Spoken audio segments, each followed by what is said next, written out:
YS Jaganmohan Reddy గారు YSRCP party యువజన శ్రామిక రైతు పార్టీ ఇది తండ్రిని అడ్డం పెట్టుకుని వచ్చినటువంటి రాజకీయ పరంపరని తండ్రి శవాంతో దాంతో రాజకీయం చేసినటువంటి ఒక వ్యక్తి జగన్మోహన్ రెడ్డి గారిని మనం చూడొచ్చు.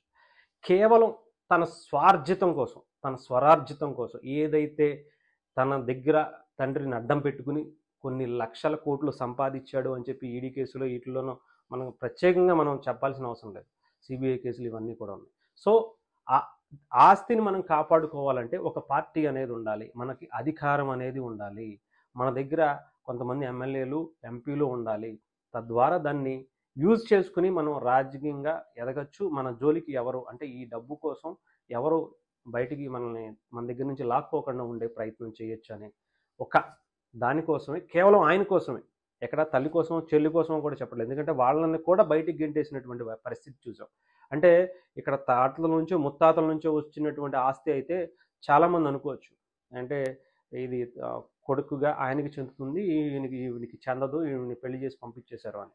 తండ్రి నుంచి లేకపోతే తండ్రి దగ్గర నుంచి వచ్చినటువంటి ఆ డబ్బు నుంచి ఇద్దరూ కష్టపడి పనిచేసి, ఇద్దరూ రాజకీయాల్లో ఒకరికొకరు అందిపుచ్చుకుని, ఆయన జైలుకి వెళ్తే ఈవిడ పాదయాత్రలు చేసి ఇలాంటి కార్యక్రమాలన్నీ కూడా ఆవిడ కూడా చేసినా కూడా ఆవిడని నిర్దాక్షిణంగా బయటికి తోసేసి షర్మిల గారిని బయటికి గెంటేసినటువంటి పరిస్థితి. అలాంటి వ్యక్తి ప్రజలకి ఏం చేస్తాడు, ఎందుకు చేస్తాడు? ఆయనకి అలాంటి విలువలే లేనప్పుడు, అలాంటి ఇదే లేనప్పుడు ఆయన ఎందుకని చేస్తాడనేది ఆలోచించలేకపోయారు. 2024 ఎలక్షన్స్లో ప్రజలు దాన్ని తేరుకుని వదిలేశారు. ఇక ఇప్పటికైనా సరే, అప్పట్లో సోషల్ మీడియాలో జగన్మోహన్ రెడ్డి గారు పాదయాత్ర చేసేటప్పుడు, ఇంకోటి చేసేటప్పుడు ముద్దులు పెట్టో, ఈ చేసో ఐ చేసో ఇంకొకటి చేసో సోషల్ మీడియాలో మసిపూసి మారేడికాయ చేసేసి ప్రజల మీద రుద్దే ప్రయత్నం చేసేవారు. కానీ ఇప్పుడు కూడా అదే స్ట్రాటజీ వాడితే ఎలా? కొత్తగా ట్రై చేయాలి, ప్రజలకి నిజాయితీ కనిపించాలి. మీలో ఇంకా ఈ ఫేక్ ఎక్స్ప్రెషన్స్, ఫేక్ దెబ్బలు, ఫేక్ కత్తిపోట్లు, ఫేకు ఒకళ్ళ చిన్నపిల్లల్ని తీసుకురావటం, వాళ్ళతో మాట్లాడిపించడం, ముసలోళ్ళని తీసుకొచ్చడం, వాళ్ళతో ముద్దులు పెట్టించడం, ఇవి కాదు. మీరు నిజంగా గనక ప్రజల కోసం కష్టపడుతున్నారు అంటే ఎగురుకుంటూ మీ దగ్గరికి అధికారం అనేది తీసుకొస్తుంది. అలాంటి స్క్రిప్ట్లు ఏమన్నా రాయండి. ఒక 100 కోట్లు ఆయన దగ్గర ఉన్నటువంటి కొన్ని లక్షల కోట్ల రూపాయలు, దాంట్లో ఒక 100 కోట్లు తీసి ప్రజల కోసం ఖర్చు పెడుతున్నారు, మా అన్న సొంత డబ్బులని చెప్పే ప్రయత్నం చేయండి. అవి చేయరే. అసలు డబ్బు కోసమే కదా ఇదంతా. సో అలాంటివి చేయరు.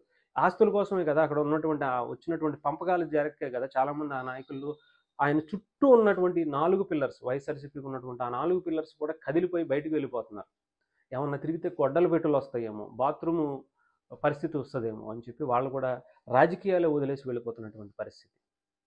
అంటే రాసిచ్చే స్క్రిప్ట్స్ అయినా సరే సోషల్ మీడియా జమానాలో మీకు ఎంతైతే బలం ఉంటుందో దానికి మించి డబల్ ఉంటుంది. ఏదో ఒక సినిమాని బాయ్కట్ అని చెప్పినంత మాత్రాన ఏం పీకేది ఉండదు. ఒక సినిమాని హిట్ చేయాలంటే యాత్ర సినిమాని ఏమైనా హిట్ చేసుకున్నారా? మీకు ఆ స్థాయి ఉందా అసలు? సోషల్ మీడియా వల్ల కొన్ని యుద్ధాలే జరిగాయి, కరెక్టే. నిజంగా చెప్పాలంటే శ్రీలంక కావచ్చు, అటు బంగ్లాదేశ్ కావచ్చు, చాలా దేశాల్లో ఒక ఉద్యమాన్ని నడిపాయి. కానీ ఇలాంటివి చీప్ ట్రిక్స్తో నడిపించలేరు. ఇది పెయిడ్ బ్యాచ్. ఈ పెయిడ్ బ్యాచ్తో నడిపించేంత పరిస్థితి వైఎస్ఆర్సీపీలో ఉన్నటువంటి మీలో ఆ పేటీఎం బ్యాచ్కి ఉంటుందేమో. ఒక 1000 మందికో 2000 మందికో పని ఉంటుందేమో. కానీ దీన్ని ప్రజలు నమ్మే పరిస్థితి లేదు, అవకాశం రాదు. ప్రజలు నిజాయితీని చూస్తున్నారు. ప్రజలకి వాళ్ళ కోసం కష్టపడి పనిచేసేటువంటి వ్యక్తులు ఎవరు, నిజాయితీగా పోరాటం చేసేది ఎవరు అనేది ఒక క్లారిటీకి వచ్చేసింది. అలాగే టీడీపీకి సంబంధించి మీకు ఆపోజిట్గా ఉన్నటువంటి టీడీపీకి సంబంధించినటువంటి సోషల్ మీడియా ఉంది, జనసేన సోషల్ మీడియా ఉంది. నార్మల్గా ఉండేటువంటి న్యూట్రల్గా ఉండేటువంటి చాలామంది, మీరు ఎంతమంది అయితే ఉన్నారో ఈ 3 పార్టీలకు సంబంధించి దానికి త్రిబులు న్యూట్రల్గా ఉండేవాళ్ళు ఉన్నారు. వాళ్ళు మీరు ఏం చేస్తున్నారు అనేది చాలా క్లియర్గా బట్టలు ఊడదీసి, జగన్ గారి భాషలో చెప్పాలంటే బట్టలు ఊడదీసి సోషల్ మీడియాలో నుంచోబెడుతున్నారు. అయ్యా మీరు గతంలో మాట్లాడినటువంటి మాటలు, అయ్యా మీరు గతంలో ఇది చేశారు, అయ్యా గతంలో మీరు ఇది మాట్లాడారు, మీరు మళ్ళీ దీని గురించి మాట్లాడితే దెయ్యాలు వేదాలు వల్లిస్తున్నట్టుంది, ఇలాంటివన్నీ చెప్పుకుంటూ పోతున్నారు. కొంచెం తెలుసుకోవాలి. ఇంకా మనం అదే ట్రెండ్ని ఫాలో అయితే ప్రజలేం పిచ్చేవాళ్ళు కాదు. వాళ్ళకి ఉంది అన్నీ తీసేసి మొత్తం రోడ్డు మీద నుంచోబెట్టేస్తున్నారు. మీరు అన్నట్టుగా బట్టలోడ తీసి కొంచెం అయినా సరే, కొంచెం మనకి ఆ స్క్రిప్ట్ రాసిచ్చేవాళ్ళు అయినా సరే జగన్మోహన్ రెడ్డి గారికి రాసిస్తే కనీసం అధికారం దగ్గర వరకు కాదు, నెక్స్ట్ టైం కనీసం మీరు ఎమ్మెల్యేగా గెలిచే పరిస్థితి అయినా వస్తుంది, లేదంటే మీతో పాటు ఇంకొక 10 మందినైనా గెలిపించుకునే పరిస్థితి వస్తుంది.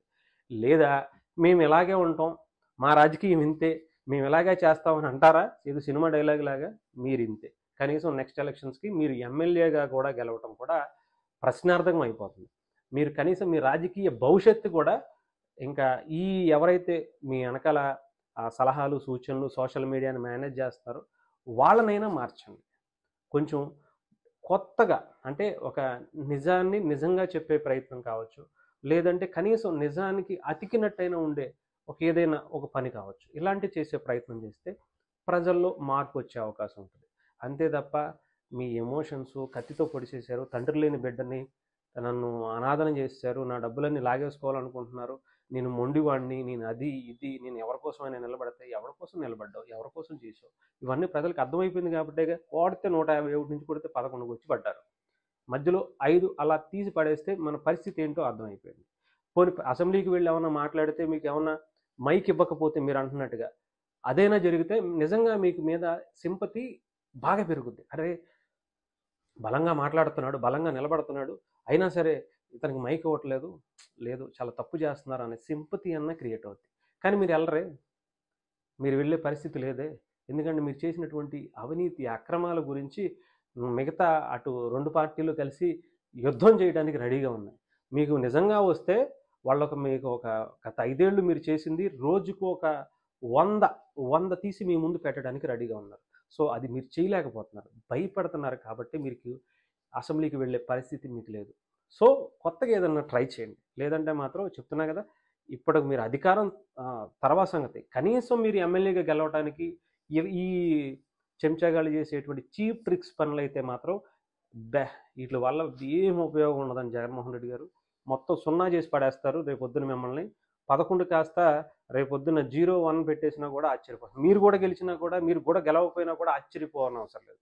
ఎందుకంటే ఇప్పటికే కడప జిల్లా కంచుకోట అని చెప్పుకుని చాలా విర్రవీగే మీరు, మీ పార్టీ వాళ్ళు దెబ్బ కుదేలైపోయింది. సో దెబ్బకి ఈసారి 0 చేసి పడేస్తారు మిమ్మల్ని, మీ చుట్టుపక్కల ఉన్నవాళ్ళు, లేదంటే మీకున్నటువంటి ఆలోచనలు, లేదంటే మీరు వాళ్ళ ద్వారా తీసుకున్నటువంటి ఇన్పుట్స్ ద్వారా మీరు 0 గుండు 0 అయిపోయే ప్రమాదం ఉంది. రాజకీయంగా మీ భవిష్యత్తే ప్రశ్నార్థకరంగా మారిపోయేటువంటి అవసరం ఉంది. కొంచెం జాగ్రత్తగా ప్రజల కోసం నిలబడతాడు, నిజాయితీగా కష్టపడతాడు, పోరాడతాడు అనే దాన్ని తీసుకువెళితే మంచిది. లేదంటే పాయే.